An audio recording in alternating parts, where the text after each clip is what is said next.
제목을 좀 자극적으로 지었는데요. 이야기 시작해보도록 하겠습니다. 요즘 아파트 가격이 많이 하락했는데도 불구하고 더 떨어져야 한다는 이야기들이 많이 나오고 있습니다. 이제 아파트 시대는 끝났다. 인구가 줄어든다. 유주택자들 큰일 났다. 빨리 팔고 나와라. 막 이런 게 맞는데 또 어떤 분들께서는 아파트 소유자분들을 악으로 보시는 분들도 계시고, 이거는 뭐 예전부터 있었죠. 그래서 이 이야기를 해보려고 합니다. 우리나라 인구 반이 아파트를 소유하고 있고 반이 아파트가 없습니다. 그렇다면 아파트가 없는 반 정도의 사람들은 어디서 살까요? 아파트를 소유하고 있는 사람들에게 아파트를 대여해서 살고 있습니다. 그렇지 않습니까? 그렇다면 왜 아파트가 없는 사람들은 악한 사람들에게 빌려 살까요? 뭔가 이상하지 않습니까? 악하다고 지칭하면서 악한 사람들에게 빌려서 살고 있습니다. 여러분들이 살고 있는 전세나 월세가 있기 위해선 다주택자들이나 아파트를 소유한 사람이 있어야만 전세나 월세가 있습니다. 각자의 상황이 다른 거지 나쁜 건 아닙니다. 나쁘고 악이고 이런 거는 정말 말도 안 되는 소리 같습니다. 매매를 하여 부동산을 소유한 사람은 가격이 올라가는 거에 리스크를 감수하면서 베팅을 한 거고요. 전세를 하신 분들은 부동산이 올라가지 않는다에 리스크를 감수하면서 베팅을 하신 겁니다. 돈이 부족해 전세를 산다? 돈이 없으면 월세를 사셔야죠. 그리고 남은 돈으로 최대한 모아서 갭으로 아파트를 사놓는 게 맞지 않나요? 전세를 산다는 거는 하락장이 와도 집주인이 보증금을 돌려줄 의무가 없기에 사다리를 걷어차는 거나 다름이 없습니다. 돈이 부족하다면 돈이 있어질 행동을 취하셔야 합니다. 어떤 분들은 보면 우리나라 국민들 전부 월세 살게 하려고 하냐, 나라 망치냐 이런 분들이 계신데, 애초에 전세제도 자체가 굉장히 위험한 제도입니다. 여러분, 돈 못 받으면 어떻게 하시려고요? 보통 전세를 들어가고 보증금을 집주인에게 맡기고 2년 뒤에 달라고 하는 제도잖아요. 그 돈을 무이자로 받은 집주인은 2년 안에 돌려줄 필요가 없습니다. 의무도 없고요. 그냥 갖고만 있으면 됩니다.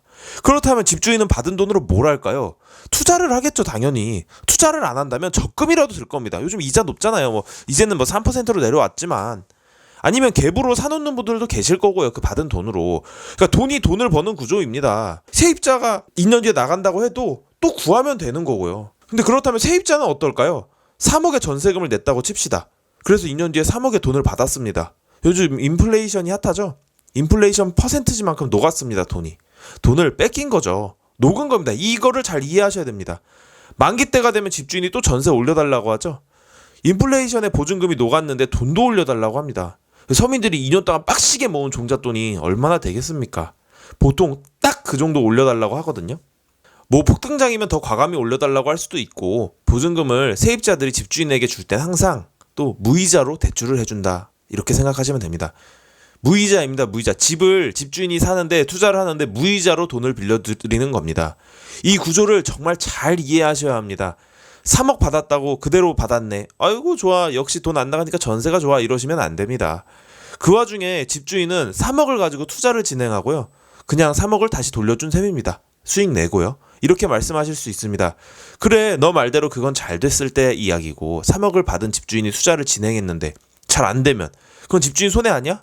손해 보지 않기를 기도하셔야 됩니다. 세입자분들은 자칫하면 돈을 돌려받지 못하는 경우가 생깁니다. 또 부동산을 가지고 있는 집주인이 투자가 잘못되길 원하신다면 부동산이 하락하길 바라고 계신다는 뜻입니다.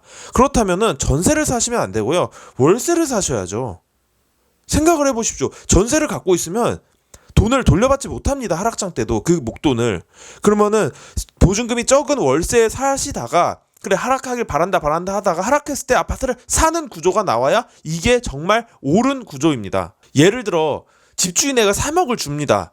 집주인은 그 3억을 굴리죠. 집주인이 부동산 투자를 해서 크게 손실을 봤습니다. 부동산 투자의 손실의 이유가 요즘과 같은 하락장이다. 그렇다면 무주택자인 사람이 유주택자인 사람을 악으로 생각했다면 이 상황이 기뻐야 하는 거거든요. 하락장이 왔으니까요. 악이 손해를 봤으니까요. 손해를 본 걸 좋아하셨다면 부동산이 떨어지길 바라셨던 거죠. 하락론자였던 거죠.